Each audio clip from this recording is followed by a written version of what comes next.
Assalamualaikum warahmatullahi wabarakatuh.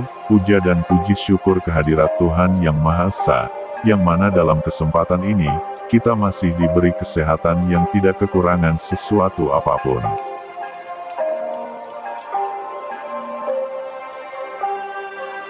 Di masa lalu peradaban bisa hilang terkubur karena siklus alam yang maha dahsyat.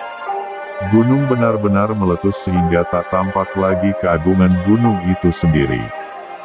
Gempa benar-benar besar hingga mampu menghilangkan sebuah dataran dan menenggelamkan pulau dan mengangkat pulau baru dari dasar lautan ke permukaan daratan. Di masa lalu itu benar-benar terjadi.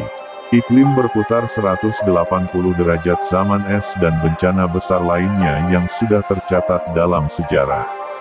Namun belum pernah dilihat oleh manusia modern di masa ini. Bukan tak mungkin di masa ini siklus alam ini akan terjadi. Jika terjadi, maka manusia akan sadar betapa kecilnya dan tiada berdaya di hadapan alam semesta sebagai sesama makhluk ciptaan Sang Pencipta. Karena ini semua adalah kehendak ilahi yang tersabda namun tak tertulis di semua kitab suci yang ada di bumi dan langit.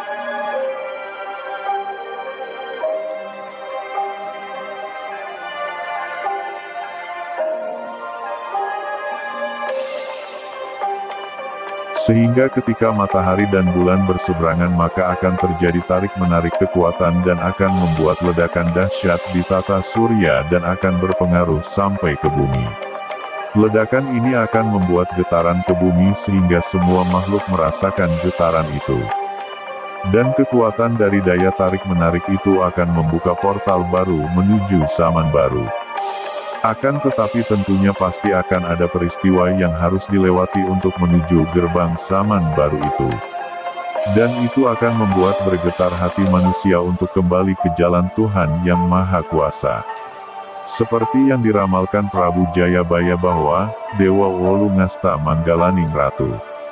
Bentuk kalimat yang sederhana yaitu selambat-lambatnya kelak menjelang tutup tahun, akan ada dewa yang berbentuk manusia, berparas Batara Kresna serta berwatak Baladewa.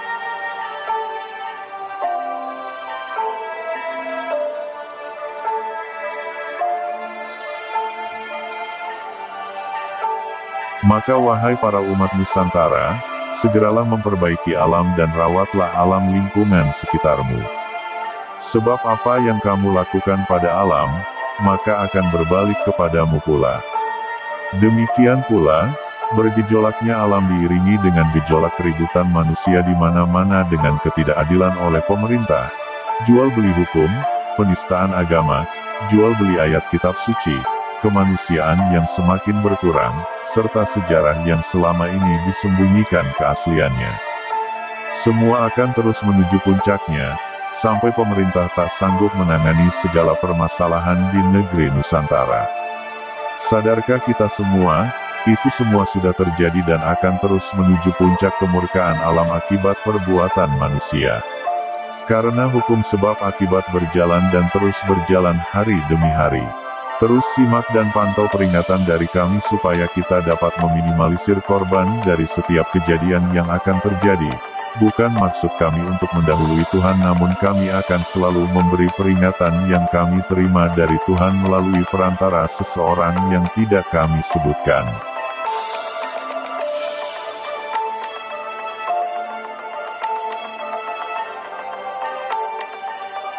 Ada seorang murid yang bertanya kepada gurunya, "Guru, apa yang harus aku lakukan untuk membela Tuhan jika ada orang yang melecehkannya?"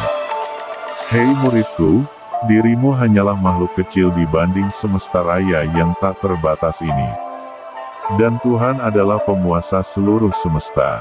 Apa yang bisa kau lakukan untuk membelanya yang maha besar itu?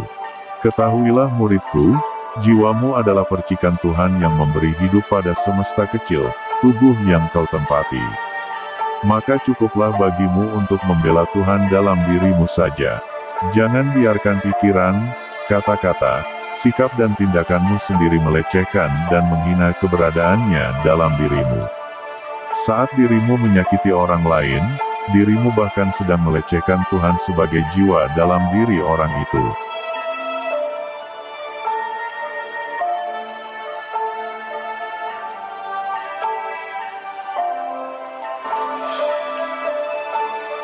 Ajari pikiranmu menciptakan kata-kata, sikap dan tindakan yang penuh empati dan cinta kasih, karena itulah cara terbaik menjaga kehormatan Tuhan sebagai sumber cinta kasih dalam dirimu. Aku, kau dan Tuhan, engkau menyakitiku dan aku mampu membalasnya jika aku mau, tetapi itu tidak kulakukan. Adapun karena aku melihat diriku sendiri di dalam dirimu, oleh karena itulah aku tak mampu menyakitimu. Mungkin engkau tak mengetahui karena mengira dirimu adalah sebatang tubuh belaka. Akan tetapi aku mengerti bahwa tidak ada perbedaan antara engkau, aku dan Tuhan. Karena engkau dan aku adalah jiwa dari bagian yang maha jiwa itu sendiri. Bagaimana cara memahami aku, engkau dan Tuhan? Hakikat engkau dan aku adalah dari sumber yang satu.